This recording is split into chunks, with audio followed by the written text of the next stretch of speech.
भगवत मार्ग में बलिदान जरूर देना होता है, बलि देनी ही होती है।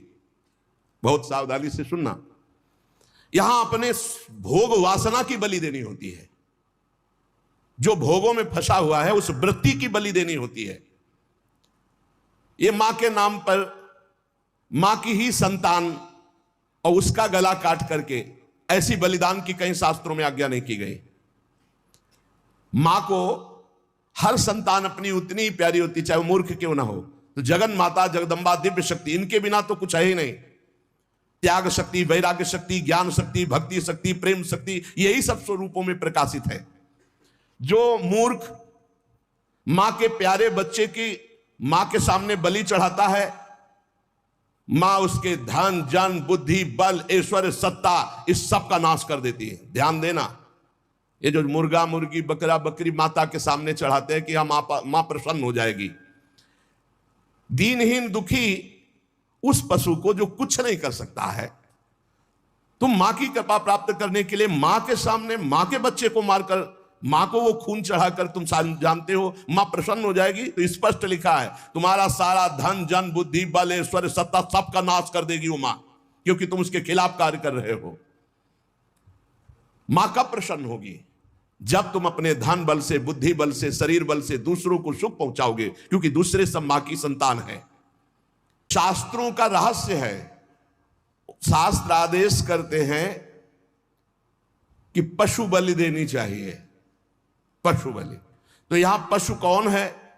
जो इंद्रियों में पशुता है और जो जनेंद्री में पशुता है, इस पशुता की बलि देने की बात कही गई है। जिह्वा का मुख्य कार्य है पवित्र भोजन करना, पर जो अपनी शक्ति को खोकर मनमानी भोजन करते हैं, जनेंद्री का कार्य है मैथुन करना। जो एक सीमा में न रहकर मनमानी व्यभिचार करते हैं, तंत्र शास्त्र कहता है इसकी बलि, ये पशुता है, इस पशुता की बलि दो कि आज से मैं नियम लेता हूं हे जगदम्बा आपके सामने सात्विक आहार करूंगा, कभी असत आहार नहीं करूंगा। आज से मैं गृहस्थ हूं तो अपनी पत्नी से केवल धर्मानुसार संतान उत्पन्न करने के लिए, अन्यथा मैं आजीवन संयम से रहूंगा। ये बलि देने की बात कही गई है। जो काम की लिप्सा है उसका नाश करो। जो स्वाद की, ये दो इंद्रियां बड़ी प्रबल हैं, जनेंद्री और रसेंद्री। परमार्थ में चलने वाले को अपनी दैवी संपदा जागृत करने के लिए इन दो की बलि देना ही पड़ेगा, जबान के स्वाद की और जनेंद्री के भोग की। इस पशु बलि के अतिरिक्त पराशक्ति को कहीं भी ऐसा नहीं लिखा कि अन्य पशुओं की बलि चढ़ाई जाए। जिह्वा पशु की बलि चढ़ाओ, मतलब जिह्वा काटना नहीं है, जिह्वा की रसेंद्री में सात्विक भोग केवल ले जाना है, रजोगुणी तमोगुणी भोजन नहीं पाना है। और ये जो अज्ञानी जन नहीं जानते हैं, ये भोले भाले पशुओं की बलि करते हैं और सोचते हैं कि मां प्रसन्न हो जाएगी, शक्ति जागृत हो जाएगी। और जो जनेंद्री को संयम में रखता है, समस्त चराचर जगत की जितनी भी स्त्रियां हैं सबको जगदम्बा का स्वरूप मानता है, भगवती की शक्ति उसके अंदर जागृत हो जाती है। विद्या समास्ता तव देवी भेदा स्त्रिया समस्ता सकला जगत्सु। जितनी विद्याएं भेद से सब है जगदम्बा आप ही हैं, और जितनी माताएं हैं वो सब छोटी बड़ी सब हे जगदम्बा आप ही हैं।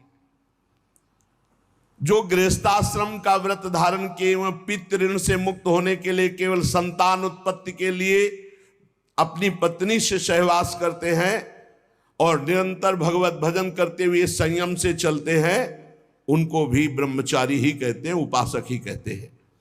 अन्यथा जगन माता की तरफ यदि काम दृष्टि से देखा तो वो संहार शक्ति भी है, तुम्हारे अंदर की साधना दैवी संपदा सबका नाश हो जाएगा। किसी भी माता बहन की तरफ काम दे, वो तुम्हारी भोग्य वस्तु नहीं है। अगर असावधानी की तो आपकी आंतरिक शक्तियां आपको छोड़ देंगी, फिर आप पतित हो जाएंगे। ये मोक्षदायिनी शक्ति है यदि सही भाव से चला जाए। उपासक इस मार्ग में, भगवत मार्ग में बलिदान जरूर देना होता है, बलि देनी ही होती है। बहुत सावधानी से सुनना, यहां अपने भोग वासना की बलि देनी होती है। जो भोगों में फंसा हुआ है उस वृत्ति की बलि देनी होती है। ये मां के नाम पर मां की ही संतान और उसका गला काट करके ऐसी बलिदान की कहीं शास्त्रों में आज्ञा नहीं की गई। मां को हर संतान अपनी उतनी ही प्यारी होती, चाहे वो मूर्ख क्यों ना हो। तो जगन माता, जगदम्बा, दिव्य शक्ति, इनके बिना तो कुछ है ही नहीं। त्याग शक्ति, वैराग्य शक्ति, ज्ञान शक्ति, भक्ति शक्ति, प्रेम शक्ति, यही सब स्वरूपों में प्रकाशित है। जो मूर्ख मां के प्यारे बच्चे की मां के सामने बलि चढ़ाता है, मां उसके धन, जन, बुद्धि, बल, ऐश्वर्य, सत्ता, इस सब का नाश कर देती है। ध्यान देना, ये जो मुर्गा, मुर्गी, बकरा, बकरी माता के सामने चढ़ाते हैं कि हाँ मां प्रसन्न हो जाएगी, दीनहीन दुखी उस पशु को जो कुछ नहीं कर सकता है, तुम मां की कृपा प्राप्त करने के लिए मां के सामने मां के बच्चे को मारकर, मां को वो खून चढ़ाकर तुम जानते हो मां प्रसन्न हो जाएगी। तो स्पष्ट लिखा है तुम्हारा सारा धन, जन, बुद्धि, बल, ऐश्वर्य, सत्ता, सबका नाश कर देगी वो मां, क्योंकि तुम उसके खिलाफ कार्य कर रहे हो। मां कब प्रसन्न होगी? जब तुम अपने धन बल से, बुद्धि बल से, शरीर बल से दूसरों को सुख पहुंचाओगे, क्योंकि दूसरे सब मां की संतान है। मां तुम्हें गोद में बैठा लेगी जब मां की आज्ञा के अनुसार चलोगे, और वही सब शक्तियों की स्वामिनी, वो तुम्हारे अंदर शक्ति जागृत कर देगी। बलिदान करना है, निश्चित शास्त्रों में आज्ञा है बलि की, बलि चढ़ाना है, लेकिन काम की बलि चढ़ाना है, क्रोध की बलि चढ़ाना है, लोभ की बलि चढ़ाना है, असत्य की बलि, इंद्रिय विषय विलासिता, इसकी बलि चढ़ाना है। तुम मां से प्रार्थना करो तुम्हारी बुद्धि शुद्ध हो जाए, मां की चरण रज से तुम्हारे अंदर आसुरी भाव, उसकी बलि चढ़ जाए। जब तुम प्रेम भाव से मां की आराधना करोगे तो तुम्हें जो परम लाभ मिलेगा वो दिव्य शक्तियां जागृत हो जाती है। और जब मां से विपरीत भाव किया जाता है, मां को भोग्य भाव से देखोगे, इससे बड़ा विपरीत भाव क्या है? ये सब मां ही तो है विविध रूपों में, जननी ही शक्ति तो है। फिर कोई ये प्रश्न कर सकता है, बड़ा सुंदर है, कि मां के हाथ में नरमुंडों की माला है और मां जिह्वा में रक्त लगाए हुए है, तो अगर मां को अगर बलि पसंद नहीं तो क्यों काटा? महिषासुर को मारा, चंडमुंड, रक्त बीज, बहुत से शुंभ निशुंभ, बहुतों को काट काट के ढेर लगा दिया। क्या वो मां के पुत्र नहीं थे क्या? आप हमें बलि के लिए निषेध कर रहे हैं, तो क्या मां को खून नहीं प्यारा?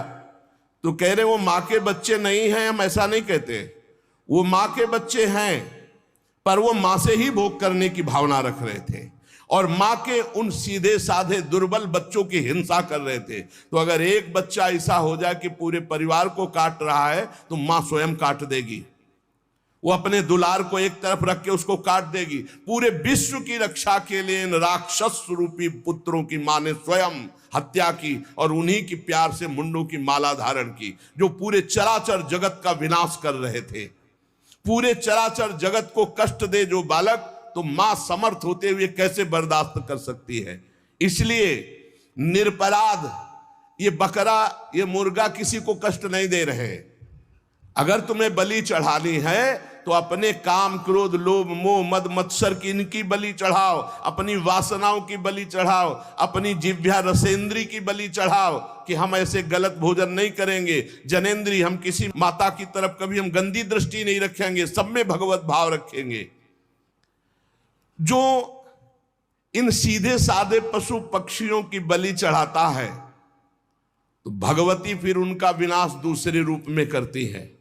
इसलिए उपासक किसी भी तरह से कोई आसुरी प्रवृत्ति वाली उपासना न स्वीकार करे, कोई आसुरी प्रवृत्ति वाले आचरण न करे, किसी भी शक्ति को मंजूर नहीं। शक्ति सबको चाहिए, चाहे किसी भी मार्ग में चलने वाला हो, शक्ति सबके अंदर जागृत होती, बिना शक्ति के एक कदम नहीं।